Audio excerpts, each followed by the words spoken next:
The horizon के हमारे इस सफर में एक बार फिर से आपका स्वागत है। इस बार हम देखेंगे कि कैसे दया का एक छोटा सा काम जिंदा रहने की इस बेरहम दुनिया में एक बहुत बड़ी परीक्षा बन जाता है। तो कहानी में हम वापस आते हैं। बच्चों को पानी तो मिल गया है, लेकिन वो अकेले नहीं हैं। अंधेरे में जो वो अजीब आदमी मिला था ना, वो अभी भी उनके साथ है और अब एक बहुत ही मुश्किल फैसला लेना है। तो ठीक है, प्यास का जो सबसे बड़ा खतरा था वो तो टल गया है, पर अब एक नई चुनौती सामने आकर खड़ी हो गई है। एक ऐसी दुनिया जहां खाने की इतनी कमी है, वहां अब एक और पेट भरने के लिए आ गया है। यहाँ पर लड़की का दिल हमदर्दी से भर जाता है और वो एक सुझाव देती है कि क्यों ना हम इस आदमी को अपने साथ रहने दें, कम से कम तब तक जब तक हम इस नदी के पास हैं। और बस यही छोटी सी बात बच्चों के बीच में एक बड़ी बहस छेड़ देती है। सवाल ये उठता है कि क्या करुणा ज्यादा जरूरी है या फिर जिंदा रहना? लड़का, जिसको इनकी सुरक्षा की जिम्मेदारी का एहसास है, वो इस बात को तुरंत मना कर देता है।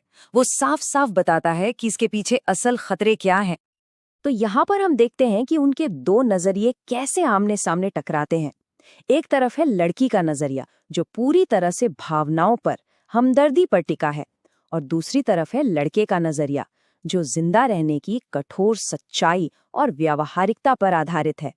लड़के को लगता है कि उसने जो फैसला लिया है वो एकदम लॉजिकल और सही है, लेकिन शायद वो एक सच्ची मासूम भावना की ताकत को कहीं ना कहीं कम आंक रहा है। और ये बहस अब अपने सबसे भावुक मोड़ पर पहुंच जाती है। एक ऐसा पॉइंट जहां जिंदा रहने के सारे तर्क, सारी लॉजिक भावनाओं के सामने हार जाती है।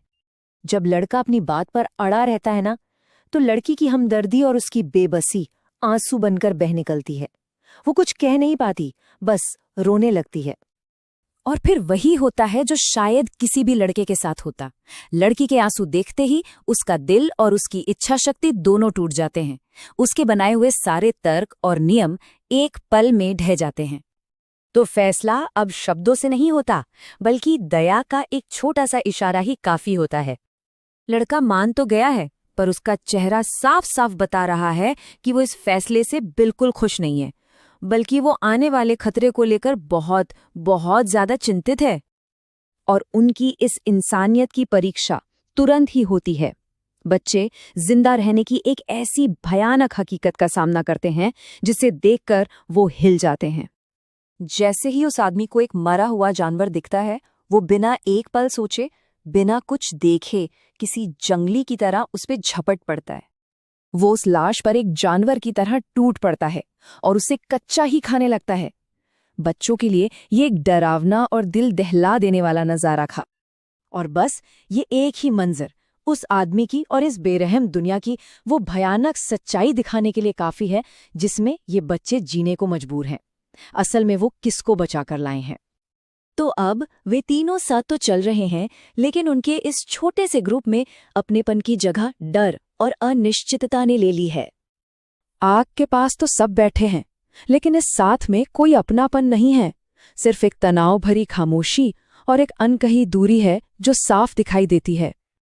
उनका सफर जारी है, लेकिन अब वे दुनिया के खिलाफ सिर्फ दो दोस्त नहीं हैं। वे अब एक बेचैन तिकड़ी बन चुके हैं, जो एक ऐसे फैसले से बंधे हैं जो उन्हें बचा भी सकता है और शायद बर्बाद भी कर सकता है। तो उन्होंने दया को तो चुन लिया, लेकिन अब सबसे बड़ा सवाल यही है, इस दया की आखिरी कीमत क्या होगी?